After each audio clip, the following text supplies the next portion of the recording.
Sebagai aparatur sipil negara yang diangkat untuk melaksanakan tugas-tugas pemerintahan berdasarkan undang-undang, ASN juga memiliki hak cuti, baik cuti tahunan maupun cuti bersama.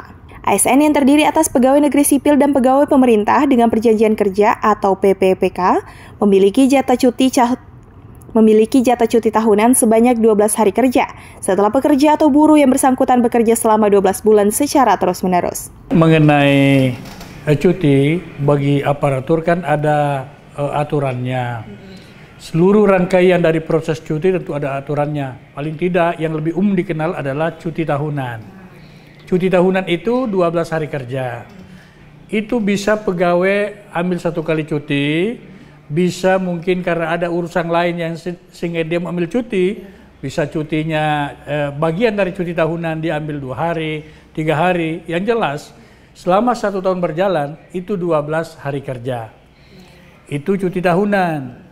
Kalau cuti lain ya dengan alasan penting ya tergantung. Kalau dia mau umroh maka dia bisa dipakai cuti tahunannya, bisa dipakai dengan cuti dengan alasan penting.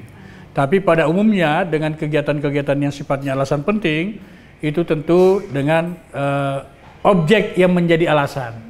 Kalau dia mau haji, cuti dengan alasan penting.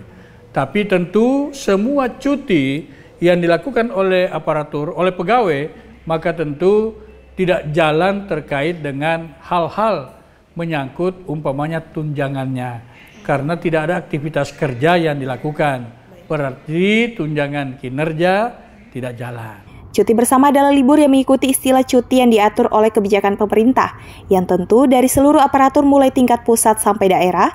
Selama itu menjadi aturan pemerintah, maka aturan tersebut harus dilaksanakan. Jadi cuti bersama dalam rangka libur lebaran dan cuti bersama jelas bahwa harinya jelas sekian hari.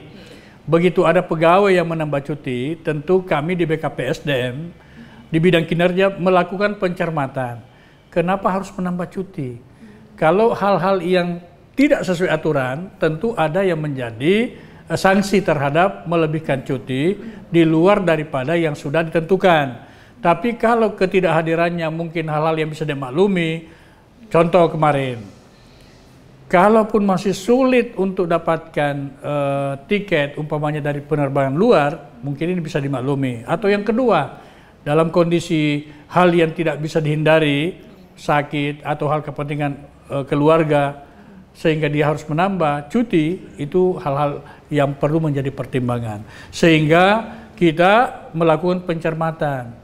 Kalau itu rasional, maka tentu menjadi dipertimbangkan bahwa bukan bagian yang harus kena sanksi. Tetapi kalau memang sengaja atau hal yang melanggar aturan, tentu kami proses di BKPSDM.